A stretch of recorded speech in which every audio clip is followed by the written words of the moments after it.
Okay, so this is the solution of problem number 2.2.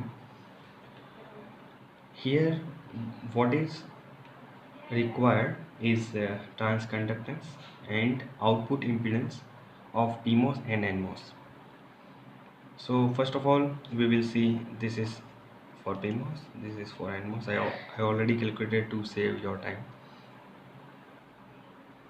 Okay, so what is needed? That is GM is needed. We have ID. If you have ID, if you have W over L, mu and Cx, you can use this equation directly, straightforwardly. You can use this and you will get the value of GM. So this is very simple. 2 mu and Cx W over L ID. Remember, whenever I am writing L, I am considering L is effective. How to calculate W over L effective? Please refer the first video, that is the first part of problem number 2.1. 2 is 2 here, mu n is equal to 315 to 10 raised to minus 4. COX is equal to this one, 3.9 into 8.85 into 10 raised to minus 12 over 9 into 10 raised to minus 9. Where this is coming, you can still refer, you can again refer the first video. That is nothing but epsilon 0 epsilon r over TOX. This is W over L effective and this is ID. If you will calculate this, you will get this value 4.4 milliampere per volt. The value of RO is 1 over lambda ID. Lambda is given in this table number 2.1, that is 0.1 for NFET, into ID. If you will calculate, that is 20 into 10 raised to 3, 20k. Your intrinsic gain is GM into RO. This and this value you can multiply, and this multiplication is 88 volt per volt. That is nothing but, whenever you are configuring this one, this is delta V in and delta V out.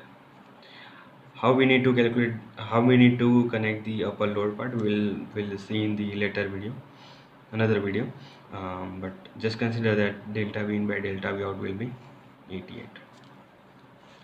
Same goes for PMOS. This is 2 mu n COX W over L ID. Instead of mu n, you need to convert into mu p.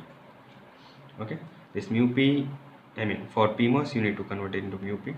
W over L effective, again you need to go for LD for the PMOS, and that is 0.09. This is given in the table number 2.1. This is the value of W over L effective. This is current, this is COX, this is mu p, and the calculation will give you the value of GM, that is 2.4 milliampere per volt. Same way here, just like this RO, you can calculate this RO, that is 1 over lambda into y, that is 10k. RO is output impedance. Intrinsic gain will be GM into RO. 10 into 2.4 is like 24 volt per volt. This is gain from V into V out.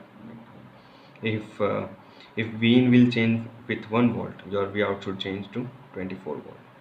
Though it is not practical, though it is not possible in practical world, but still you can just consider. Though it's again, I'm repeating, this is not possible in the practical world to get 24 volt.